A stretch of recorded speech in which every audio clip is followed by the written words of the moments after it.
এটা হচ্ছে মাওয়া পিঠে।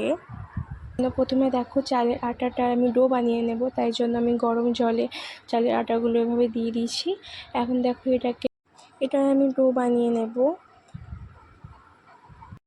সো দেখো তোমরা কড়াই থেকে আমি একটা পাত্রের মধ্যে এগুলোকে নিয়ে নেব। এখন আমি হাতের সাহায্যে ভালোভাবে সেনে নেব। আর দেখো এখানে আমার চালের ডোটা হয়ে গেছে, আমি এটা রেখে দেব। আর এইদিকে দেখো আমি কড়াইয়ের মধ্যে নিয়ে নেব 1 লিটার মতো দুধ, আর ওর মধ্যে দিয়ে দেবো দেখো তেজপাতা আর এলাচ। তারপর দেখো ওর মধ্যে দিয়ে দেবো আমি গ্রেট করা নারকেল। এখন আমি নারকেলটাকে সেদ্ধ করে নেব, ওই জন্য দেখো এটা ভালোভাবে ফুটতে দেবো। আর এটাকে আমি ঢেকে রেখে দিয়েছিলাম।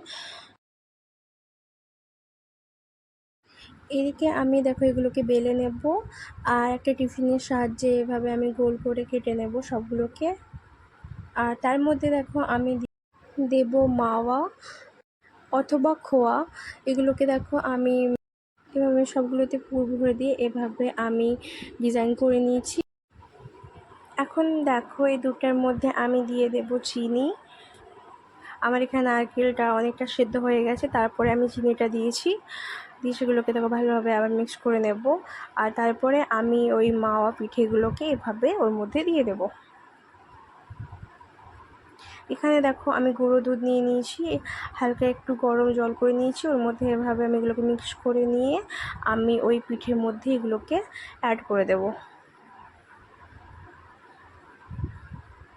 দিয়ে 5 মিনিটের মধ্যে আমি দেখো এগুলোকে ঢেকে রেখে দিয়েছি। আর আমার মাওয়া পিঠেগুলোও তৈরি হয়ে গেছে।